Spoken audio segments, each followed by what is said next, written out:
आणि आता सुपरफास्ट 100 पुढील आठवड्यात जनसुरक्षा विधेयक सभागृहात मांडलं जाण्याची शक्यता आहे। विधिमंडळात याबाबत जनसुरक्षा विधेयक बैठक संपन्न झाली। मुख्यमंत्री फडणवीसांनी याबाबतचा आढावा घेतला। राज ठाकरे आणि उद्धव ठाकरे यांनी मराठीच्या मुद्द्यावर आक्रमक भूमिका घेतल्यानंतर भाजपचे खासदार निशिकांत दुबे यांनी महाराष्ट्राविरोधात गरळ ओकली आहे। संपूर्ण देशाची आर्थिक राजधानी असलेल्या मुंबई आणि महाराष्ट्राचे योगदान काय, असा सवाल निशिकांत दुबे यांनी विचारला।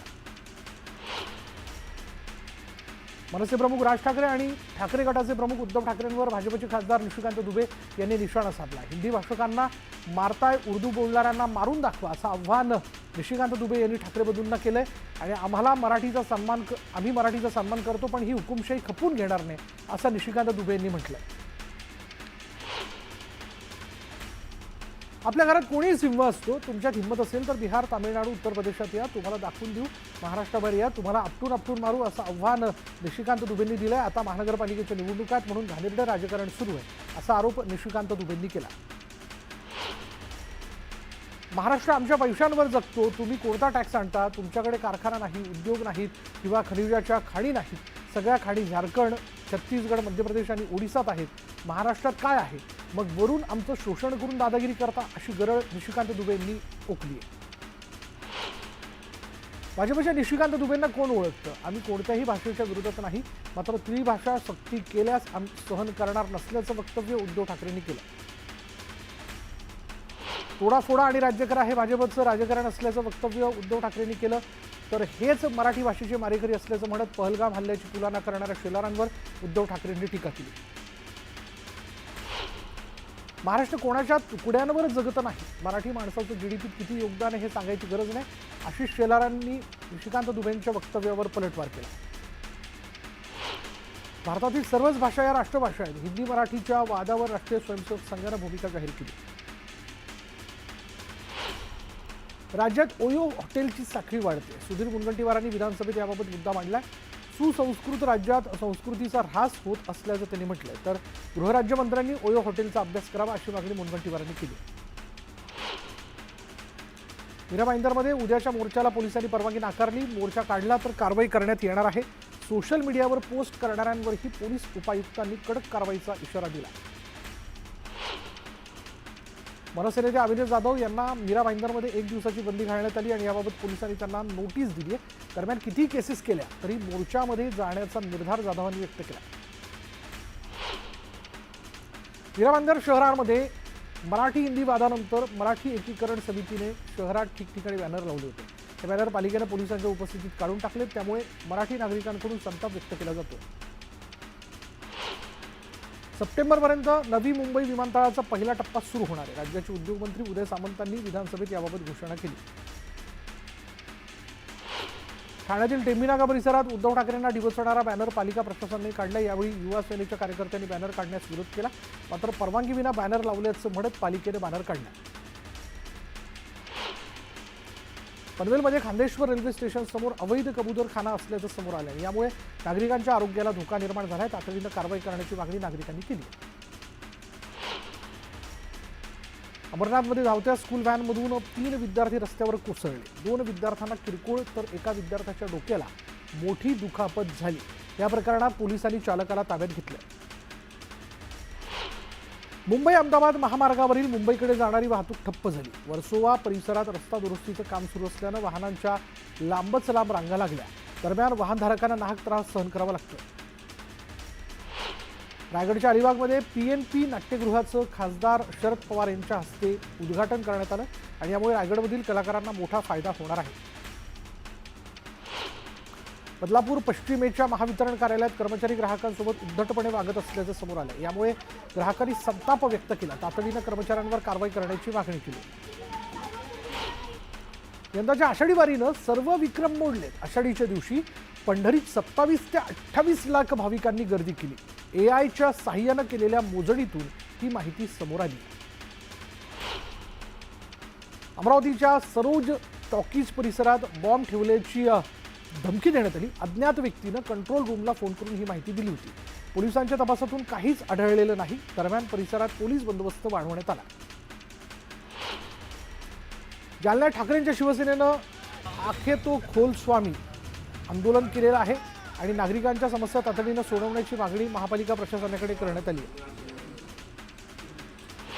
ठाकरे बंधू एकत्र आल्यानं शेगावात ठाकरेंची शिवसेना आणि मनसेच्या कार्यकर्त्यांनी आनंद साजरा केला. दरम्यान फटाक्यांची जोरदार आतषबाजी करण्यात आली. बुलढाण्यात विद्युत खांबावर चढलेल्या कर्मचाऱ्याला अचानक फिट आली आहे. फिट आल्यानं कर्मचारी खांबावरच लटकल्याची घटना घडली. स्थानिकांच्या मदतीनं कर्मचाऱ्याला खाली उतरवण्यात आलं. विद्युत प्रवाह नसल्यानं जीवितहानी टळली. वाशिमच्या रिठ्ठदमध्ये शेतकऱ्यांनी बँकेबाहेर आंदोलन केलं. शेतकऱ्यांच्या अनुदानाची रक्कम देण्याची मागणी करण्यात आली. यावेळी बँक मॅनेजरने आश्वासन दिल्यानंतर शेतकऱ्यांनी आंदोलन मागे घेतलं. बुलढाण्याच्या मोताळा तहसील कार्यालयासमोर शेतकऱ्यांनी आंदोलन केलं. शेतकऱ्यांना तातडीनं नुकसान भरपाई देण्याची मागणी करण्यात आली. मनसे नेते प्रकाश महाजन यांनी रसाळगड किल्ल्याला भेट दिली. यावेळी किल्ल्यावर मनसे कार्यकर्त्यांनी जोरदार जल्लोष केला. दरम्यान किल्ल्याच्या जीर्णोद्धाराला वेग देण्याची अपेक्षा स्थानिकांनी व्यक्त केली. शिरूरच्या करंदी ते रांजणगाव रस्त्यावर जातेगाव खुर्दच्या वेळ नदीवरील पुलाला भगदाड पडलं. त्यामुळे अपघाताची शक्यता असल्यानं तातडीनं पूल दुरुस्त करण्याची मागणी करण्यात आली. गडचिरोलीच्या लक्ष्मीपूरमध्ये अंगणवाडीच्या छताचं प्लास्टर जे आहे ते कोसळलं. सुदैवानं खोलीत कोणीही नसल्यानं मोठा अनर्थ टळला. दरम्यान अंगणवाडीची तातडीनं दुरुस्त करण्याची मागणी जी आहे ती करण्यात आली. संभाजीनगरच्या समाज कल्याण विभागात अधिकाऱ्याने कर्मचाऱ्याचा गैरवापर केल्याचं समोर आलंय.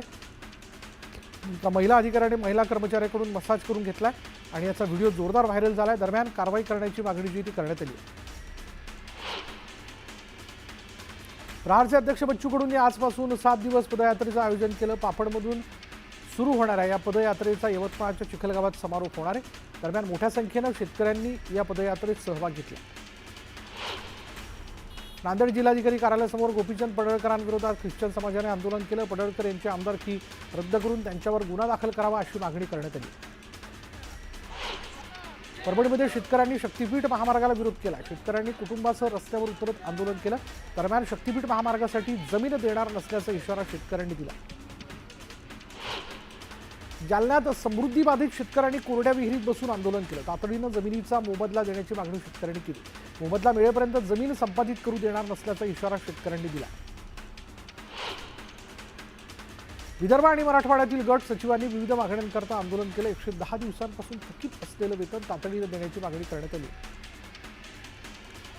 वस्त्रोद्योग मंत्री संजय सावकर यांना ऍसिड हल्ल्याची धमकी देण्यात आली आहे. धमकी प्रकरणात संशयितास भुसावळ पोलिसांनी अटक केली. संशयिताला अटक केल्यानंतर संतप्त नागरिकांनी संशयिताला ताब्यात देण्याची मागणी केली.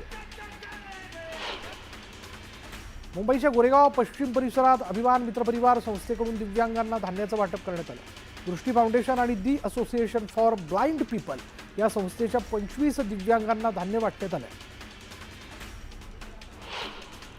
पालघरच्या बोईसर आगारातून नाशिककडे जाणाऱ्या बसला गळती लागली आणि यामुळे प्रवाशांना बसमध्ये छत्री घेऊन बसण्याची वेळ आली. तातडीनं चांगल्या दर्जाच्या बसेस उपलब्ध करण्याची मागणी प्रवाशांनी केली. हिंगोली जिल्ह्यातून जाणाऱ्या प्रस्तावित शक्तीपीठ महामार्गाच्या जमीन मोजणीच्या प्रक्रियेला सुरुवात झाली आहे. पिंपळा चौरे या गावाच्या शिवारामध्ये जमीन मोजणीची प्रक्रिया करण्यात आली. या गावाच्या शिवारातील शेती मोजणीची प्रक्रिया शांततेत पार पडली आहे. या महामार्गाला शेतकऱ्यांचा होणारा विरोध पाहता पोलीस बंदोबस्त तैनात करण्यात आला. चंद्रपूरच्या कढोली गावात ग्रामपंचायतीने सरकारी मराठी शाळेला संजीवनी देण्यासाठी एक आगळीवेगळी योजना राबवली. जिल्हा परिषद मराठी शाळेत दाखल करणाऱ्या पालकांना करात सवलत देण्यात येणार आहे. रत्नागिरीच्या चिपळूणमध्ये मराठी माध्यमांच्या शाळेची दुरावस्था झाली. यामुळे विद्यार्थ्यांना नाहक त्रास सहन करावा लागतोय. दरम्यान तातडीनं शाळांची दुरुस्ती करण्याची मागणी करण्यात आली. जळगावच्या धरणगावातील पाळधी गावात एक विचित्र आणि धक्कादायक प्रकार घडलाय. मृतदेह ओळखण्यात चूक झाल्यानं अंत्यसंस्काराची तयारी पूर्ण झाल्यानंतर व्यक्ती घरी आली आणि यामुळे शोकाकुल वातावरण आनंदात बदललं. धरणगावमध्ये विजेच्या मागणीसाठी ठाकरेंच्या शिवसेनेनं आंदोलन केलं. गेल्या 15 ते 20 दिवसांपासून विद्युत पुरवठा वारंवार खंडित होत असल्याचा आरोप करण्यात आला. दरम्यान तातडीनं विद्युत पुरवठा सुरळीत करण्याची मागणी करण्यात आली. वर्ध्यात स्कूटीच्या हेडलाईटमध्ये दुर्मिळ मण्यार जातीचा साप आढळला. यावेळी सर्पमित्रांच्या साह्याने नैसर्गिक अधिवासात त्याला सोडण्यात आलं. पोलिसांच्या मारहाणीत ढोराळा ग्रामपंचायत पाणीपुरवठा कामगाराचा मृत्यू झाल्याचा आरोप करण्यात आला. दोषी अधिकाऱ्यांवर कार्यवाही करा, मगच मृतदेह ताब्यात घेणार असल्याचा आक्रोश नातेवाईकांनी केला. जालन्यातील दुधनवाडी गावातील ग्रामसेवक गावात कामच करत नसल्यानं संतप्त ग्रामस्थांनी ग्रामसेवकाला ग्रामपंचायत कार्यालयात कोंडलं. गावात घाणीचं साम्राज्य, रस्त्याची दुरावस्था याकडे दुर्लक्ष केल्यानं संतप्त ग्रामस्थांनी ग्रामसेवकाला अद्दल घडवली. ग्रामीण भागातील मराठी शाळांची स्थिती गंभीर होत चाललेली आहे. चंद्रपूर जिल्ह्यातील सोनापूर या खेड्यात जिल्हा परिषदेच्या शाळेचं छप्पर उडालं. मात्र प्रत्यक्ष शाळा सुरू होण्यापूर्वी 1.5 महिना शिल्लक असताना कुठलीही दुरुस्ती करण्यात आलेली नाही. तरवाडी गावात चुकीच्या ठिकाणी स्मशानभूमी बांधल्यानं नागरिकांना त्रास सहन करावा लागत होता. या प्रकरणी न्यूज 18 लोकमतनं बातमी दाखवताच तत्कालीन सरपंच सचिवाला नोटीस बजावण्यात आली आहे.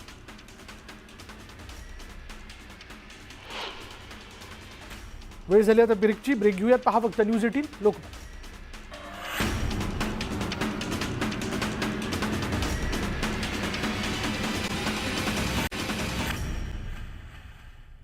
ब्रेकनंतर बघूयात इतरही घडामोडी. मुंबईतील वैतरणा जलाशय 90% भरले आणि यामुळे जलाशयातून 3000 क्युसेक्स पाण्याचा विसर्ग करण्यात आला. धुळे जिल्ह्यात पावसाने दमदार हजेरी लावली. यामुळे जामखेली धरण 100% भरले आणि यामुळे परिसरातील गावांचा पिण्याच्या पाण्याचा प्रश्न मिटला.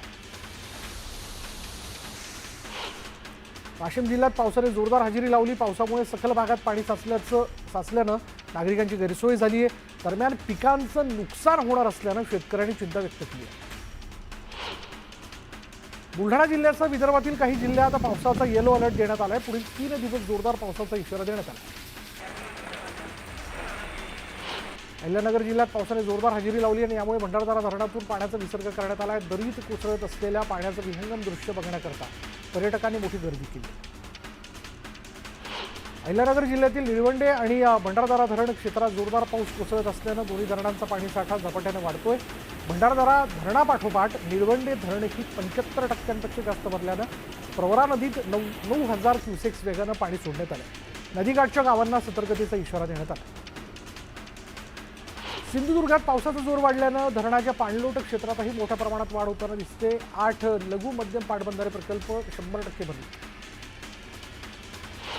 पावसाळी पर्यटनासाठी धबधब्यांवर पर्यटकांचा होणारा अतिरेक आणि वाढत्या दुर्घटना लक्षात घेऊन प्रशासनानं पर्यटनावर निर्बंध घातलेत. त्याच पार्श्वभूमीवर धबधब्यांच्या मार्गावर पोलिसांनी बंदोबस्त तैनात केला. यानंतर या बुलेटिनमध्ये इथेच थांबणार आहोत. पहा फक्त न्यूज 18 लोकमत.